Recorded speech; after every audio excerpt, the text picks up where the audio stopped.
Hello there, this is Dina, and thank you so much for joining me. If you watch this as a replay, then please just put hashtag replays that I know that you have seen this. It will really be awesome. Also, please feel free to leave comments, ask questions. It'll be awesome to engage with you. Okay, so what I would like to talk about in this video is how to transcend the hidden agenda of your false self. And this video is going to be about 20 minutes, 15 minutes, 15, 20 minutes. And let me dive right into it. So just first of all, who or what is your false self? That is your paradigm. That is what we call your mindset, a culmination of all your thoughts, your beliefs, your memories, your decisions. These are all collected in your subconscious from the day that you were born. And of course, as we are born, our subconscious mind is really open like a huge cup where it just absorbs things. It's, we are a form of construction, a life form of construction, meaning that we create as we go along. So, and the mind is very quick to learn. So you learn something and then you know it, and then you learn the next thing. And of course, our emotional well-being, how we fare, how we are seen in other people's eyes, how we perceive that, how we are seen in other people's eyes. This forms like a concept of self, of how we believe we are. In other words, do we have a concept of self of that we are amazing, that we can achieve anything, that we are unconditionally valuable, that we are smart, that we are more than good enough, that we are beautiful? Or do we perceive ourselves having the concept of self of inadequate, not good enough, not smart enough, basically loser, never will amount to anything? And most people, unfortunately, has the latter kind of concept of self, or to some degree of that. Very, very few people grow up in and become unscathed, really totally without a scratch as an adult. I believe every single person has suffered some kind of level of trauma in their lives as a child. Even just from pure our perception, our perspective, as a child, and the way that we think as a child, in terms of black and white. You either love me or you don't. You either hug me and cuddle me and feed me when I need food, or you don't, or you neglect me. And so we think in black and white as a child, and over time, as we grow up into adults, we realize that it's not all black and white. There's a lot of gray. However, there are many people who still think in terms of black and white. I either succeed or I fail. There's no, when does it become failure? And when do you start succeeding? That in itself is like a continuum. And where on that continuum you have both failure and success. So where does the one sort of stop and the other one, start? And if we are too much on the one side as an extreme of false self, then of course we grow up with believing that we are separate from each other. We grow up that we are separate from Source or God, our higher self, and we are conditioned into the fears, as Greg Braden described in his book, The Divine Matrix. The fear of rejection, the fear of not belonging, the fear of separation, the fear of abandonment, the fear of not good enough. And of course, this all leads to the fear of control, the fear of losing control, actually. And that all is the false self, because that's all based on assumptions. It's all based on false ideas. It's not true. Now, that is the one extreme, and that's where we then react to life. Okay, we think life happens to us.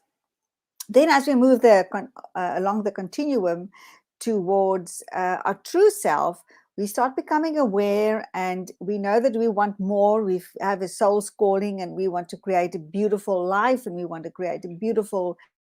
We have dreams, and if we try and create the dream, the vision, manifest the vision from within the paradigm of the false self, where we experience doubt and fear and scarcity and self-sabotage, it can't happen, because those emotions, those thoughts and emotions, are of a very, very low vibration. And what you want to create, your vision, and that's in alignment with your soul energy, in alignment with something higher, is at a much higher level vibration. It's two different places or realities. And for you to be able to manifest your vision, is you have to learn how to live here on the higher vibration. And that is really a whole different place. And how we create then, if you think about your power, is your power of creation. And your power of creation is how we think, not just mind activity, think. How we think, how we feel, how we speak, and how we act. And of course, the underlying energy of this is your concept of self, is how you see yourself. Do you see yourself? Do you believe in yourself that you can create this? Do you believe that you are worthy? Because these are the things that we struggle with. We struggle with still believe that we're not good enough. So how the false self then works according,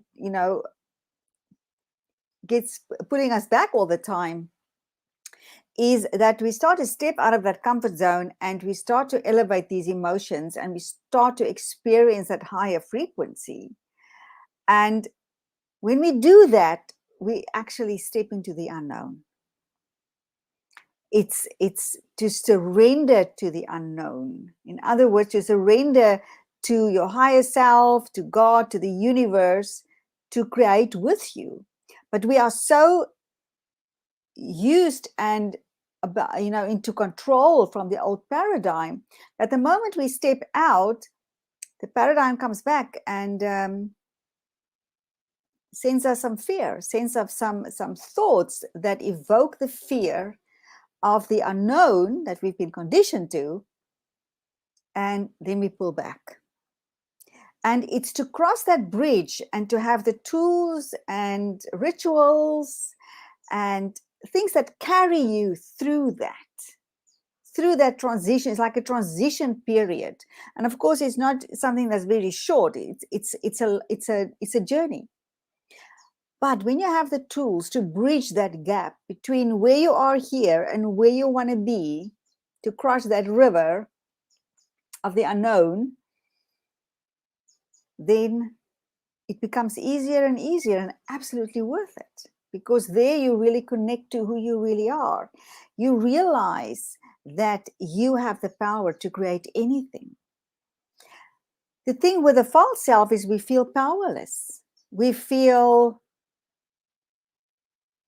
Powerless in terms of that we can't do anything. We think that something goes wrong. We've been conditioned to think that, our whole life is over.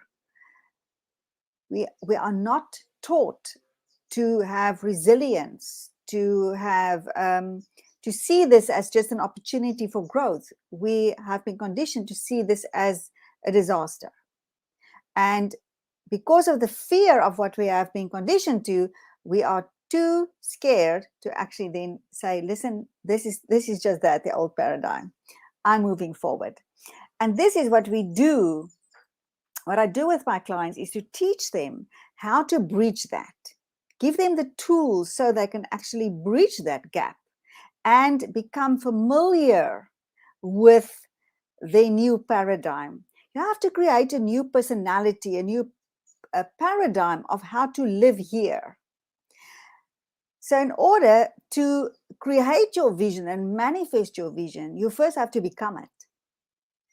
You first have to become who that person is to be able to manifest that vision. That is the most important thing, because you cannot create something new from the emotions and this, the stress from emotions and thoughts and emotions from stress. That's impossible. We can't do that. You could only create more stress. So, and that is what we are doing in the Dare to Awaken challenge, is to show you. Dare to Awaken Your Power is to show you what your power is like, to introduce you to how to actually bridge that gap so that you can become familiar with who you truly are and have the tools to sustain you on that side. So because as you build a new paradigm, because you've got the old self, the old paradigm, how you think, feel, and act, because that's how we create. We think, we feel, we take action, is a result. And how you think, feel, and act on the low vibration is quite different from thinking, feeling, and acting at a high vibration. It's a total different person who lives at the place, the vibration, frequency where your vision is manifested, where you have created your business and your courses and you are a six-figure business owner. It is very different from how you are, the way that you show up, the way that your business runs, from at a lower vibration where you still struggle with just believing in yourself and get something off the ground. Okay.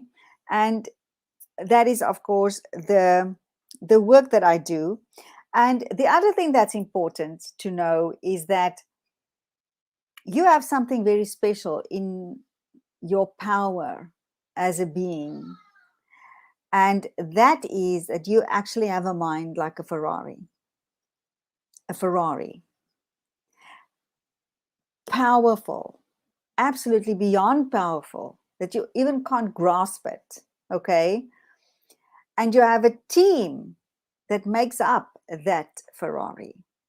And these are the higher faculties of your perception, your imagination, intuition, free will, memory, and reason. This is your team. This is what carries you, what shows you, what guides you. These are the faculties that you have to actually create something. And if you think of that as a seed, if you plant a seed in the ground, then as if by magic, the soil around that seed are ignited and come together, the forces of nature, and that seed starts to germinate and develop into whatever it's meant to be. The same thing happens when you have a vision and your belief, and you feel it, you visualize it, and you believe it. That is the ignition, where the magic forces come together and start helping you. You've got to believe, you've got to live at that place and become familiar and be that and believe that.